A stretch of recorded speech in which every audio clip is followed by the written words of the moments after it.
I'm Matt here from Docs Running, and today we're going to do a comparison review of two of the lightest super shoes on the market, the 361 Miro Nude and the Adidas Adizero Pro Evo 1. I think I finally got the name right. So these, as I said, are some of the lightest shoes on the market. The Evo has been kind of your standard go-to that has had a lot of fanfare. It's been on the feet of many high-level performing professional marathon runners, and there's a lot of controversy about this shoe, especially given the price tag.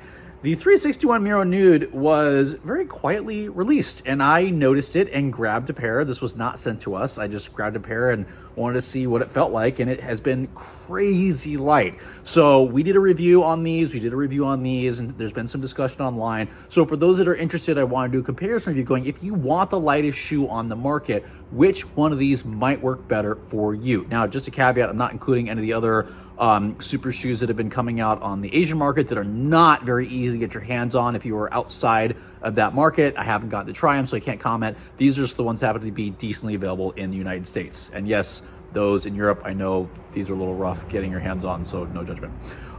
Let's start with specs first. So I did my own measurements for men's size 10.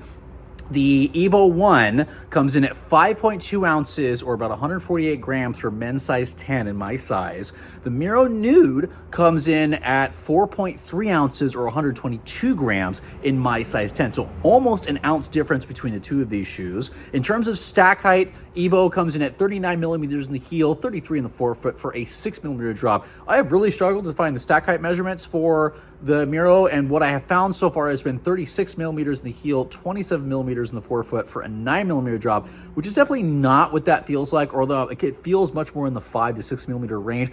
That is probably just taken statically because there's a big heel bevel there, which probably, when you actually load it, makes it feel much lower, but when you're measuring statically, probably comes in something different. So hopefully that explains that. So they are different shoes despite the really low weights between the two of them. And in terms of ride, they are night and day different. I've got a good number of miles on the Evo, and what I found is it's designed for one thing. It's designed for longer distance, like marathon race efforts. The foam, even though there's a ton of it underfoot, it is noticeable. The Lightstrike Pro Evo doesn't have as much bounce as other super foams on the market. Its whole purpose is to feel extremely light, which is why it feels great at tempo efforts and above. Feels great on longer runs, feels great on tempo efforts. As soon as you try to take it, at least for me, try to take it a little faster, it really struggles, and I don't get the bounce and aggressiveness that I want out of something that's much lighter, or a little bit, not much lighter, sorry, that has a much more bouncier foam. There's not a lot of stuff lighter than this.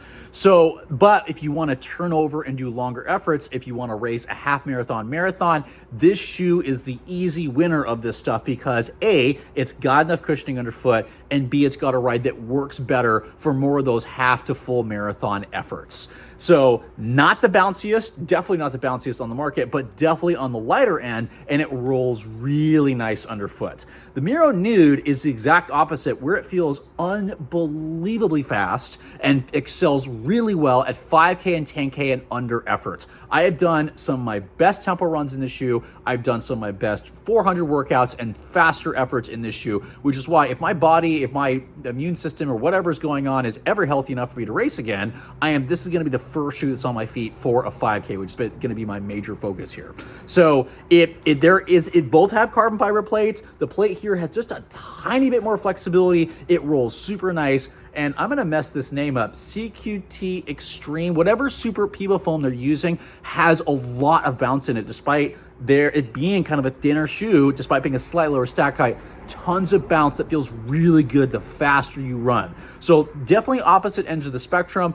Also, the bevel on this shoe is really, really long, so it really favors the landing a little farther forward. You can heel strike in the shoe and it's totally fine, but every time I've run, it really feels like it's getting me up on my toes, which is why, again, those 5K, 10K, and below efforts, the faster, shorter distances feel much better for this shoe, whereas the Evo feels much better at longer distances. Now, 361 has said that the Miro is supposed to be a marathon shoe. Unless you like more like less shoe and you're a really elite runner, really efficient, I would absolutely not use this for a marathon. I would use it for faster, shorter distances, whereas the Evo would be the marathon shoe of choice if that's what you want and you want to focus on. In terms of stability, these are also quite different. Adidas does their typical large posterior lateral heel bevel, so landing at the heel actually feels really good. There is a lateral bias, so if you are sensitive to that, be careful. For someone like me that does well, but the heel narrows, the midfoot narrows quite a bit. So midfoot, far more neutral. When you get to the forefoot, it's actually pretty decent, really wide, lots of sole flare. So people that land farther forward or need a little bit forefoot guidance, really great shoe. But midfoot, really fairly neutral and neutral overall. The Miro has really surprised me because there are full-length sidewalls that are very large. If you're sensitive to sidewalls, be really careful. These might blister you. I have not got any blisters. I have loved them. It's kept my foot really centered. Despite how insanely narrow the midfoot is, it really pulls you forward. So I found for shorter distances, I have felt that this one is a little bit more guided overall, whereas the Evo is a little better at the heel and a teeny bit better at the forefoot. But overall, I feel like this is the little bit more balanced ride where you need to have a little bit more midfoot stability with the Evo. In terms of fit, they're also really different. The Evo is fitting me very similar to a lot of Adidas shoes right now. It feels like a tiny bit short, and then when you break it in, it's true to size. The upper is just very low volume. So if you have a higher volume foot, this shoe's probably not going to work for you.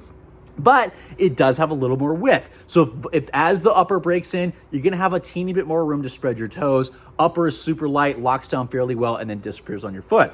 The Miro is insanely light. It's a little bit more narrow, obviously, but there's a little bit more volume. So I had no trouble with the volume. Lockdown was fairly easy. And the nice part is there's not really a heel counter here. And there is more of a counter on the Evo. So if you're sensitive to counters, be aware. But not as much on the Miro, which has been really nice and something that I like. So the Miro does have the lighter upper, just has a little more volume. So again, it is narrow, but I get a little bit more spread, and it's been fine. But this feels like more of the track spike upper, where this feels like the low riding, least marathon type shoe, because there's a little bit more room once the shoe breaks in. In terms of durability, which is last point, neither one of these are going to last very long.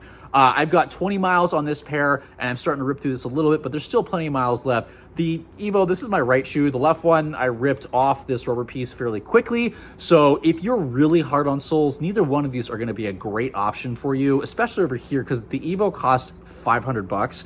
The Miro is a little bit better because it's actually on sale right now for $189, and I might grab another pair because I'm liking them so much, and because I focus on shorter distances. But if you are hard on your heels and you really rub through shoes, these are not going to be great options for you. They are not meant to be durable shoes. They are meant to be the ultimate performance tools for their respective distances. So very different shoes, very light, but also opposite ends of the spectrum about how they're going to perform, how they're going to fit, and how they're going to ride. As always, if you have been lucky enough to try both these, I want to know, do you agree or disagree with my thoughts on these shoes? I'm always curious about what other people thinking. And last but not least, as always, hope this helps you make better decisions about the shoes that you put on your feet.